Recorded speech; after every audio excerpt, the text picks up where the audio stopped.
World cup মানে হচ্ছে আনন্দ এবং সবাই মিলে ফুটবল খেলাটা এনজয় করা। সো সব দলের যেহেতু জার্সি নিয়ে আসছি, অবশ্যই ব্রাজিলের জার্সি থাকবে, যেহেতু বাংলাদেশের মধ্যে আর্জেন্টিনা ব্রাজিল এই দুইটা হচ্ছে মোস্ট ফেভারিট একটা দল, যেগুলো কিন্তু সবাই খুব এনজয় করে, যাদের খেলা সবাই এনজয় করে। ওই সুবাদে কিন্তু আমরা ব্রাজিলের জার্সিগুলো কালেক্ট করছি।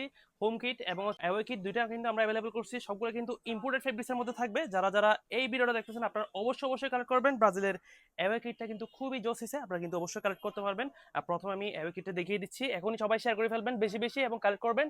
জোস একটা ফেব্রিক্স, এটা কিন্তু আমরা চায়না থেকে ইম্পোর্টেড একটা জার্সি। তো অবশ্যই এমব্রয়ডারি করা থাকবে, এটা এমব্রয়ডারি করা থাকবে, আর ফেব্রিক্সের কোয়ালিটি থাকবে অবশ্যই অস্থির, যেহেতু ইম্পোর্টেড। তো অবশ্যই আপনি ডেটাটা কালেক্ট করবেন। তারপর হচ্ছে যেটা হোম কিটস, যেটা সবাই খুবই পছন্দ করেন, এটা এটার ফেব্রিক্সটা কিন্তু খুবই কমফোর্টেবল, একদম সফটের মধ্যে, যেহেতু সামারের মধ্যে কিন্তু এটা পরে কিন্তু আপনারা খুবই কমফোর্টেবল ফিল করবেন। অবশ্যই এমব্রয়ডারি করা থাকবে, যেহেতু হাই কোয়ালিটির একটা প্রোডাক্ট, অবশ্যই এটাও আপনারা কালেক্ট করবেন। যারা যারা এই ভিডিওটা দেখতেছেন আপনারা এখনই সবার মধ্যে ছড়িয়ে দেন এবং আপনাদের পছন্দের জার্সিগুলো কালেক্ট করে ফেলেন, কারণ ওয়ার্ল্ড কাপ কিন্তু আর বেশি দেরি নাই। সো এখনই আপনারা আপনাদের পছন্দের জার্সিগুলো কালেক্ট করবেন, আমাদের বাড়িতে দেওয়া হোয়াটসঅ্যাপ নাম্বার অথবা ফেসবুক পেজে যোগাযোগ করে আপনাদের পছন্দের জার্সিগুলো এখনই কালেক্ট করে রাখবেন। সবাই ভালো থাকবেন, সুস্থ থাকবেন, এখনই বেশি বেশি ছড়িয়ে দেন, কারণ আপনাদের প্রিয় দলের জার্সি কিন্তু আমাদের স্টকে চলে আসছে। সবাই ভালো থাকবেন। আসসালামু আলাইকুম।